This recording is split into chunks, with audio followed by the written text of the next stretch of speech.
जय श्रीमन नारायण। राधे राधे मित्रों। युधिष्ठिर ने पूछा, श्री कृष्ण, मैंने आपके मुख से रमा का यथार्थ महात्मा सुना। मानद, अब कार्तिक शुक्ल पक्ष में जो एकादशी होती है उसकी महिमा बताइए। भगवान श्री कृष्ण बोले, राजन, कार्तिक के शुक्ल पक्ष में जो एकादशी होती है उसका जैसा वर्णन लोक सृष्टा ब्रह्मा जी ने नारद जी से किया था वही मैं तुम्हें बतलाता हूँ। नारद जी ने कहा, पिताजी, जिसमें धर्म कर्म में प्रवृत्ति कराने वाले भगवान गोविंद जागते हैं उस प्रबोधिनी एकादशी का महात्मा आप मुझे बतलाइए। ब्रह्मा जी बोले, मुनिश्रेष्ठ, प्रबोधिनी का महात्मा पाप का नाश, पुण्य की वृद्धि तथा उत्तम बुद्धि वाले पुरुषों को मोक्ष प्रदान करने वाला है।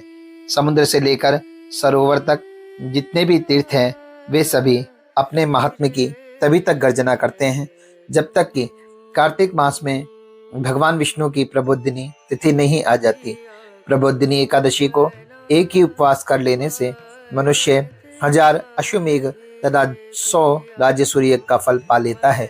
बेटा, जो दुर्लभ है, जिसकी प्राप्ति असंभव है तथा जिसे त्रिलोकी में किसी ने भी नहीं देखा है, ऐसी वस्तु के लिए भी याचना करने पर प्रबोधिनी एकादशी उसे दे देती है। भक्ति पूर्वक उपवास करने पर मनुष्य को हरिबोधिनी एकादशी ऐश्वर्य, संपत्ति, उत्तम बुद्धि, राज्य तथा सुख प्रदान करती है। मेरु पर्वत के समान जो बड़े बड़े पाप हैं उन सबको यह पाप नाशनी प्रबोधिनी एक ही उपवास से भस्म कर देती है। पहले के हजारों जन्मों में जो पाप किए गए हैं उन्हें प्रबोधिनी की रात्रि का जागरण रुई की ढेरी के समान भस्म कर डालता है। जो लोग प्रबोधिनी एकादशी का मन से ध्यान करते हैं तथा जो इसके व्रत का अनुष्ठान करते हैं उनके पितर नरक के दुखों से छुटकारा पाकर भगवान विष्णु के परम धाम को चले जाते हैं। ब्रह्मन, अश्वमेघ आदि यज्ञों से भी जिस फल की प्राप्ति कठिन है वह प्रबोधिनी एकादशी को जागरण करने से अनायास ही मिल जाता है। संपूर्ण तीर्थों में नहाकर सुवर्ण और पृथ्वी दान करने से जो फल मिलता है वह श्री हरि के निमित्त जागरण करने मात्र से मनुष्य प्राप्त कर लेता है। जैसे मनुष्यों के लिए मृत्यु अनिवार्य है उसी प्रकार धन संपत्ति मात्र भी क्षणभंगुर है। ऐसा समझकर एकादशी का व्रत करना चाहिए। तीनों लोकों में जो कोई भी तीर्थ संभव है वे सब प्रबोधिनी एकादशी का व्रत करने वाले मनुष्य के घर में मौजूद रहते हैं। कार्तिक की हरिबोधिनी एकादशी पुत्र प्रदान करने वाली है। जो प्रबोधिनी को उपासना करता है वही ज्ञानी है, वही योगी है, वही तपस्वी और जितेंद्रिय है तथा उसी को भोग और मोक्ष की प्राप्ति होती है।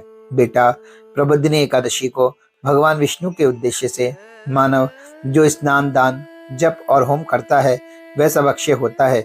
जो मनुष्य उस तिथि को उपवास करके भगवान माधव की भक्ति पूर्वक पूजा करते हैं वे 100 जन्मों के पापों से छुटकारा पा जाते हैं।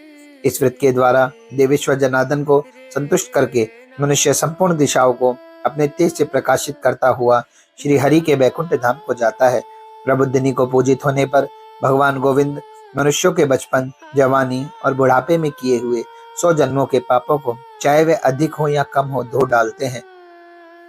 अतः सर्वथा प्रयत्न करके संपूर्ण मनोवांछित फलों को देने वाले देवादिदेव जनार्दन की उपासना करनी चाहिए। बेटा नारद, जो भगवान विष्णु के भजन में तत्पर होकर कार्तिक में पराय अन्न का त्याग करता है वह चंद्रायण व्रत का फल पा जाता है। जो प्रतिदिन शास्त्रीय चर्चा से मनोरंजन करते हुए कार्तिक मास व्यतीत करता है वह अपने संपूर्ण पापों को जला डालता है और 10,000 यज्ञों का फल प्राप्त करता है। कार्तिक मास में शास्त्रीय कथा के कहने पर सुनने से भगवान मधुसूदन को जैसा संतोष होता है वैसा उन्हें यज्ञ, दान अथवा जप आदि से भी नहीं होता। जो शुभ कर्म परायण पुरुष कार्तिक मास में एक या आधा श्लोक भी भगवान विष्णु की कथा बाँचते हैं उन्हें 100 गोदान का फल मिलता है। हमें कार्तिक में भगवान केशव के सामने शास्त्र का स्वाध्याय तथा श्रवण करना चाहिए। मुनिश्रेष्ठ, जो कार्तिक में कल्याण प्राप्ति के लोभ से श्री हरि की कथा का प्रबंध करता है वह अपनी 100 पीढ़ियों को तार देता है। जो मनुष्य सदा नियम पूर्वक कार्तिक मास में भगवान विष्णु की कथा सुनता है उसे सहस्त्र गोदान का फल मिलता है। जो प्रबोधिनी एकादशी के दिन श्री विष्णु की कथा श्रवण करता है उसे 7 दीपों से युक्त पृथ्वी दान करने का फल प्राप्त होता है। मुनिश्रेष्ठ, जो भगवान विष्णु की कथा सुनकर अपनी शक्ति के अनुसार कथावाचक की पूजा करते हैं उन्हें अक्षय लोक की प्राप्ति होती है। नारद, जो मनुष्य कार्तिक मास में भगवत संबंधी गीत और शास्त्र विनोद के द्वारा समय बिताता है उसकी पुनरावृत्ति मैंने नहीं देखी है। मुने, जो पुण्यात्मा पुरुष भगवान के समक्ष गान, नृत्य, वाद्य और श्री विष्णु की कथा करता है वे तीनों लोकों के ऊपर विराजमान होता है। मुनिश्रेष्ठ, कार्तिक की प्रबोधिनी एकादशी के दिन बहुत से फल, फूल, कपूर, अर्गजा और कुमकुम के द्वारा श्री हरि की पूजा करनी चाहिए। एकादशी आने पर धन की कंजूसी नहीं करनी चाहिए क्योंकि उस दिन दान आदि करने से असंख्य पुण्य की प्राप्ति होती है। प्रबोधिनी को जागरण के समय शंख में जल लेकर फल तथा नाना प्रकार के द्रव्यों के साथ श्री जनार्दन को अर्घ देना चाहिए। संपूर्ण तीर्थों में स्नान करने और सब प्रकार के दान देने से जो फल मिलता है वह प्रबोधिनी एकादशी को अर्घ देने से करोड़ गुना होकर प्राप्त होता है। देवऋषि, अर्घ के पश्चात भोजन, आच्छादन और दक्षिणा आदि के द्वारा भगवान विष्णु की प्रसन्नता के लिए गुरु की पूजा करनी चाहिए। जो मनुष्य उस दिन श्रीमद् भागवत की कथा सुनता है अथवा पुराण का पाठ करता है उसे एक एक अक्षर पर कपिला दान का फल मिलता है। मुनिश्रेष्ठ, कार्तिक में जो मनुष्य अपनी शक्ति के अनुसार शास्त्रोक्त रीति से वैष्णव व्रत एकादशी का पालन करता है उसकी मुक्ति अविचल है। केतकी के एक पत्ते से पूजित होने पर भगवान गरुड़ध्वज 1000 वर्ष तक अत्यंत तृप्त रहते हैं। देवऋषि, जो अगस्त के फूल से भगवान जनार्दन की पूजा करता है उसके दर्शन मात्र से नरक की आग बुझ जाती है। वत्स, जो कार्तिक में भगवान जनार्दन को तुलसी के पत्र और पुष्प अर्पण करते हैं उनका जन्म भर का किया हुआ सारा पाप भस्म हो जाता है। मुने, जो प्रतिदिन दर्शन, स्पर्श, ध्यान, नाम, कीर्तन, स्तवन था अर्पण, सेचन, नित्य पूजन तथा नमस्कार के द्वारा तुलसी में 9 प्रकार की भक्ति करते हैं वे कोटि सहस्त्र युगों तक पुण्य का विस्तार करते हैं। नारद, सब प्रकार के फूलों और पत्तों को चढ़ाने से जो फल होता है वह कार्तिक मास में तुलसी के एक पत्ते से मिल जाता है।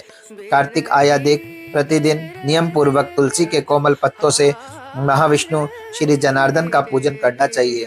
सो यज्ञ द्वारा देवताओं का यजन करने और अनेक प्रकार के दान देने से जो पुण्य होता है वह कार्तिक में तुलसी दल मात्र से केशव की पूजा करने पर प्राप्त हो जाता है।